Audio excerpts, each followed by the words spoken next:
Hujambo ndugu mpendwa, karibu katika makala haya ya Access to Justice. Kuafikia haki imekuwa ni jambo la kutatiza. Mara nyingi tunajiuliza, je, kupata haki katika mahakama ya Kenya ni rahisi? Na je, Mkenya wa kawaida anamudu gharama ya kutafuta haki mahakamani? Na je, kuna uwazi, kuna uwajibikaji, njia ya uwazi katika jitihada za kutafuta haki katika mahakama zetu za Kenya? Kwa majina mimi naitwa John Chana. Mimi natoka katika familia jamii ya Kikuria ya Wakuria, sub county ya Mabera. Swala kuhusiana na mambo ya mashamba ni jambo ambalo lina changamoto kubwa sana, visa ambavyo watu wengi sana wameweza kupoteza mashamba yao kwa sababu ya kutojua, kutokufahamu kwa njia gani ambavyo wanaweza kutetea ama kuyapata ile mashamba yao. Mimi nilikuwa ni mmoja wa baadhi ya wale walioweza kuathirika kwa sababu kama hizo. Ilichukua muda kuweza kupata tafsiri za kisheria kuhusu urithi wa shamba. Ilifikia wakati kwamba kuna mtu fulani anajitokeza kudai kwamba yeye anarithi shamba ya babangu. Akaanzisha process, akapata mabarua, akasema sasa yeye ndio msimamizi wa miliki ya shamba la babangu. Ilinishtua sana, ikabidi nitafuta ushauri wa kuweza kupata maelekezo kama hayo. Manake lugha kama za kisheria zingine za kusema kwamba citation process, hizo ni lugha za kisheria ambazo ni ngumu kuzielewa mtu wa kawaida. Kwa hivyo nilitafuta tafsiri, nikaelewa maana yake. Kwa hivyo nikapata ushauri, nikaona njia pekee mahali alikuwa amefikia ilikuwa tayari yeye sasa ndiye amiliki shamba na aweze kufanya jambo lolote analotaka kufanya katika miliki ya shamba, na ni familia ambayo kwamba tuna watu wengi ambao tuko pale. Kwa hivyo ilikabidi kwamba nichukue hatua pia kisheria kudefend, niweze kupata mwelekezo ya masuala hayo. Kabla mambo yakaenda yakafika mpaka mahakamani. Mahakama ilikuwa ni mahakama ya High Court. Tukakabiliana pale, maelezo yakatolewa pale. Jamaa alikuwa amefikia kusema kwamba amepata grant ya miliki ya shamba la babangu. Kwa hivyo tukapata maelekezo jinsi ya kufanya. Tukapatiwa hiyo grant mpaka tukapata confirmation na tukafanya mabadiliko ya kumiliki mali ya babetu kama inavyostahili kisheria.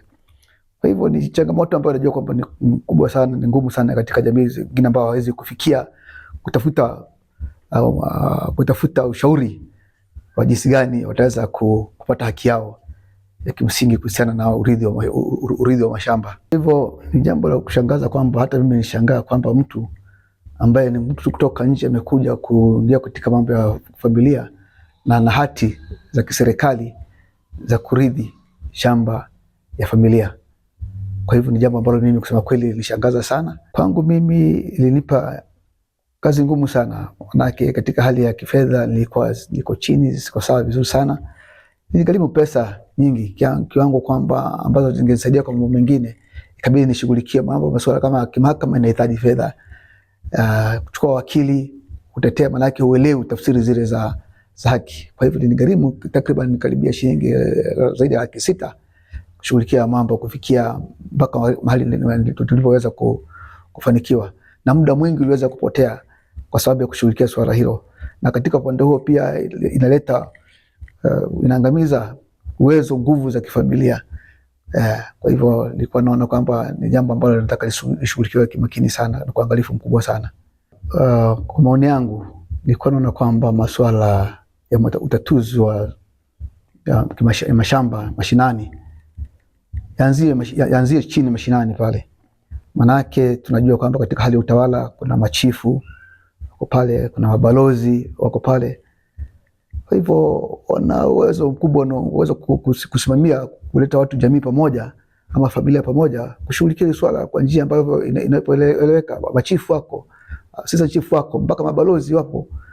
Kabla ya mtu kufikia kiwango hicho cha kwenda kuchukua barua kutoka mbele anakuja nazo kuhangaisha familia maskini hohehahe, Hivyo ni jambo ambalo linapendekeza kwamba lirudi kwa mashinani, lishughulikiwe moja kwa moja kutoka mashinani, na hapo haki nyingi za Wakenya wa kawaida zitapatikana.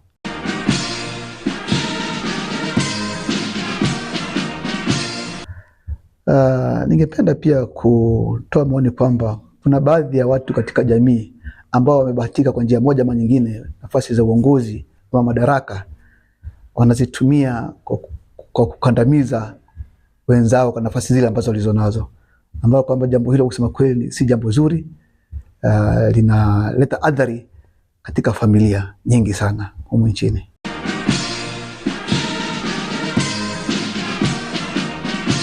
Serikali yetu tukufu inatumia hela nyingi, bajeti yake ni kubwa mno kwa ajili ya mahakama, kusudi wananchi wa Kenya wakaweza kupata haki.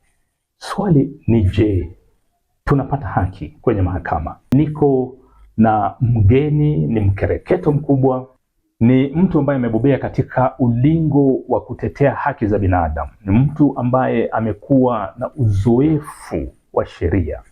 Alihusika pakubwa katika utunzi wa katiba ya Kenya 2010, wakati huo akiwa mmoja wa wale ambao walishiriki katika the committee of experts waliotunga katiba ya Kenya. Hebu ajitambulishe. Asante sana Bwana Chacha. Mimi naitwa Caleb Ochanda Twenya. Mimi ni mtetezi wa haki ya binadamu. Nimekuwa nikitetea haki za wale wasiotekelezewa haki. Mimi natoka kaunti ya Migori. Siwezi sema kwamba haki inapatikana, tena siwezi sema haki haipatikani.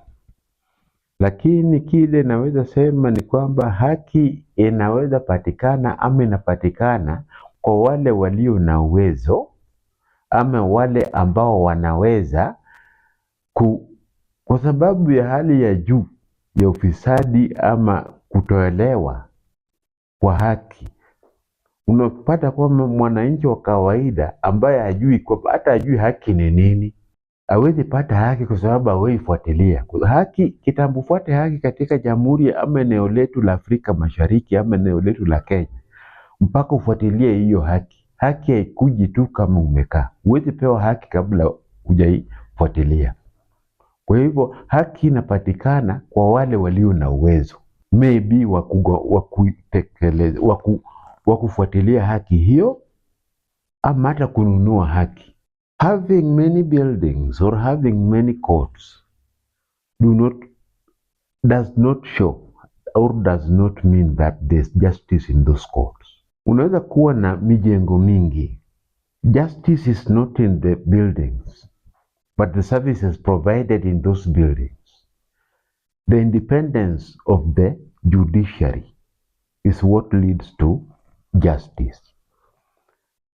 Unaweza kuwa na mijengo mingi, lakini ndani ya hiyo mijengo kuna wale pengine majaji ambao pengine wamenunuliwa kwenda influence ama kwenda kukata kesi ama kuamua kesi kwamba hii kesi iamuliwe hivi, ama simu inakuja kwamba jaji anapigiwa simu kwamba kesi iamuliwe hivi ama vile. Mawakili, ama tukiongea kuhusu mawakili ni watu ambao wamefungua kampuni zao na ni watu ambao wako katika biashara, na uwakili umekuwa ni wa gharama ya juu. It's very expensive to a local person. Our judiciary is very expensive because kulipa wakili inakuwa ni gharama ya juu ambao mwananchi wa kawaida hawezi akagharamia. Na unapata kwamba kesi katika koti nyingi unapata kwamba ni mawakili tu ndio wanaongea. But in the real sense, sio mawakili ambao walikosewa, ni watu ambao wameambiwa jinsi mambo yalivyokuwa, na ni watu ambao they were not on the scene. They are just people who have been informed of what happened, whether hata kama ni uongo ama nini, na wanaenda kutetea pengine kwa kizungu ya hali ya juu, ambao pengine we mwananchi wa kawaida huwezi hata ukaelewa. Kitambo mtu afungue kampuni ya wakili, wengine wao ni watu ambao walienda shule pamoja na wale majaji. You find that a judge went to school with the same school with the lawyer. They were in the same university. Alafu huyu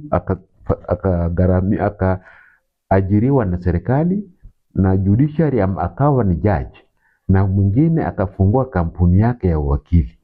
Sasa unapata kwamba hata huyu anapoenda kutetea kuongea mbele ya yule classmate wake hawezi akamtupa. Ndio maana unapata kuna a lot of influence.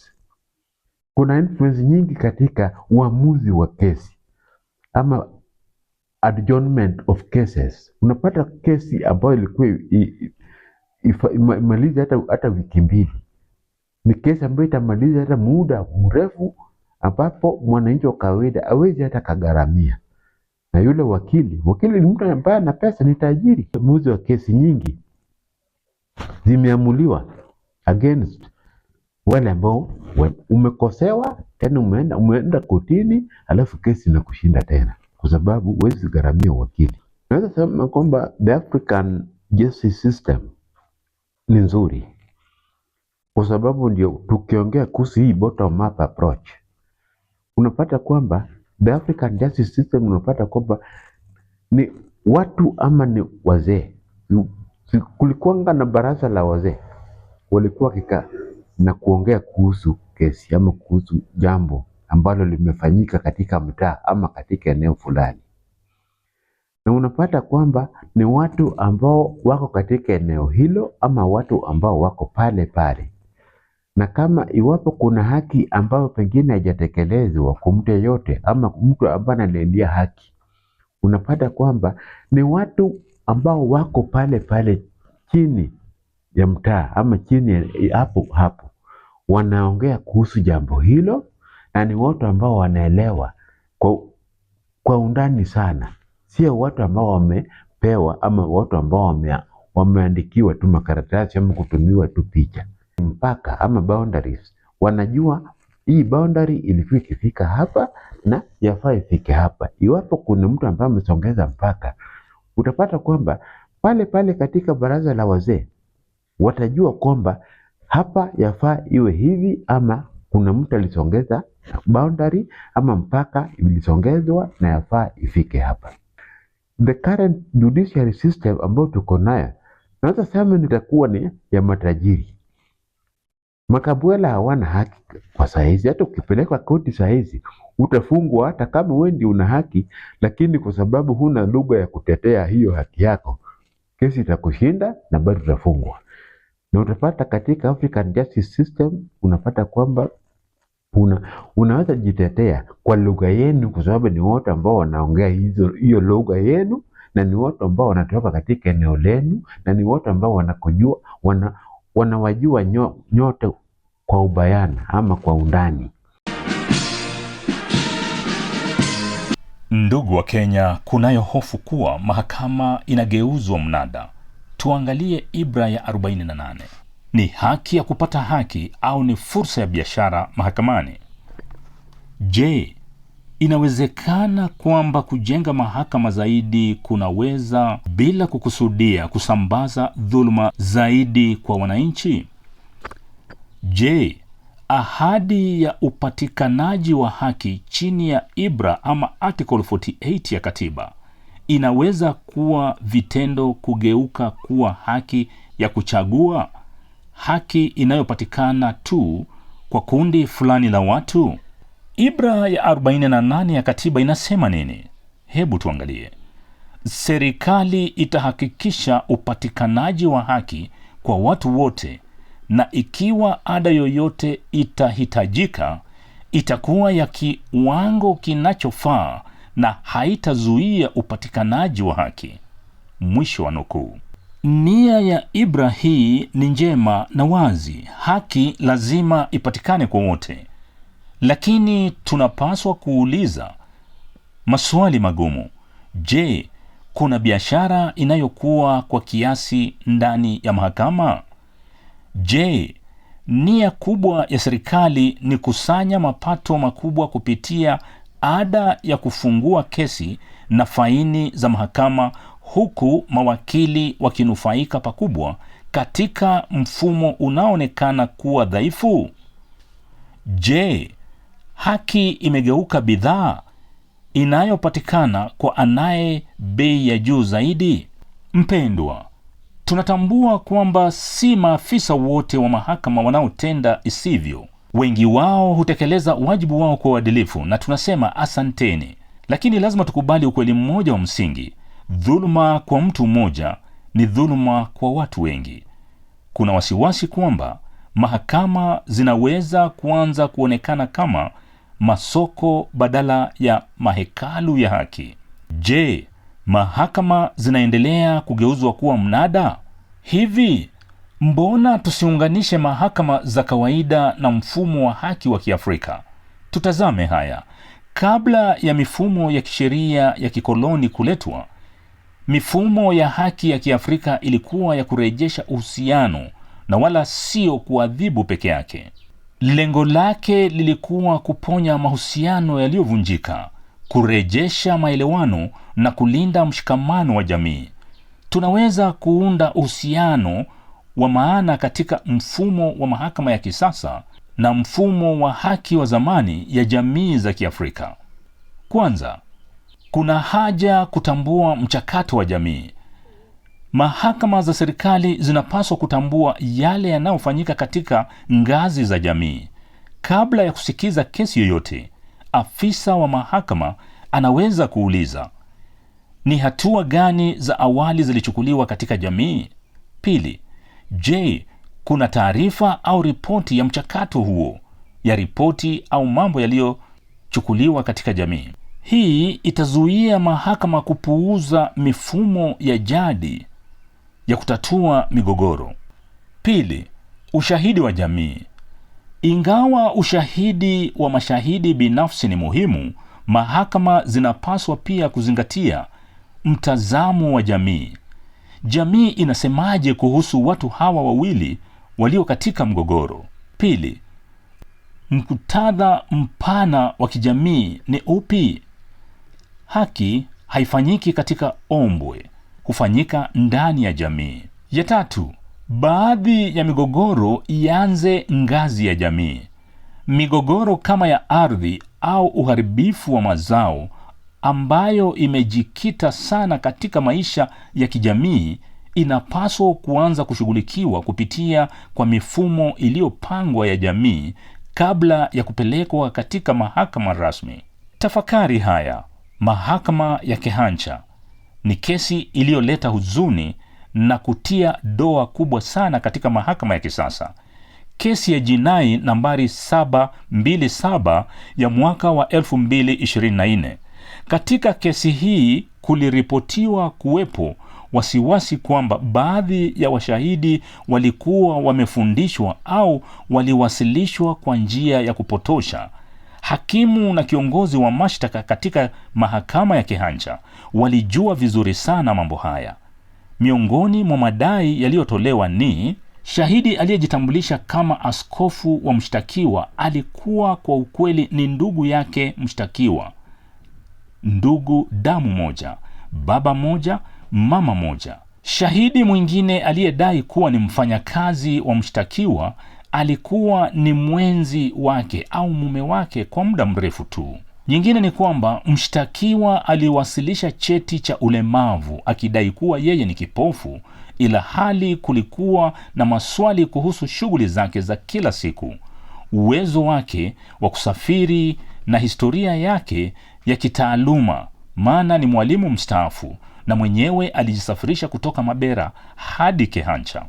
Hukumu iliyotolewa bila mlalamishi kupewa fursa kamili ya kuwahoji mashahidi au kutoa majibu ya kina, ikiwa dhahiri kuwa hukumu ilikuwa ishajulikana hata kabla ya kesi kuisha. Visa kama hivi, iwe vya kipekee au vya kimfumo, vinazalisha taswira ya upendeleo na kudhoofisha imani ya umma katika mhimili wa mahakama. Jaji mkuu, wakati manusura wa dhuluma wanapozungumzia upendeleo, ni ishara ya kwamba kuna haja ya kutafakari kwa kina. Kuna haja ya dharura ya kuimarisha uadilifu ndani ya mahakama rasmi, kuongeza uwazi katika mwenendo wa mashauri, kukuza mifumo ya mahakama za jamii ili uwajibikaji na mpangilio uwepo, kurejesha haki kama dhamana ya umma, sio biashara ya kibiashara. Jamii yetu ya Kenya inaelekea pabaya mno. Dhuluma ikianza mahakamani badala ya kuishia mahakamani. Haki ni zaidi ya wote. Lazima ipatikane kwa wote, sio kwa kuchagua, sio kwa masharti, bali kwa kila mtu bila ubaguzi. Ni mimi wako George Chacha.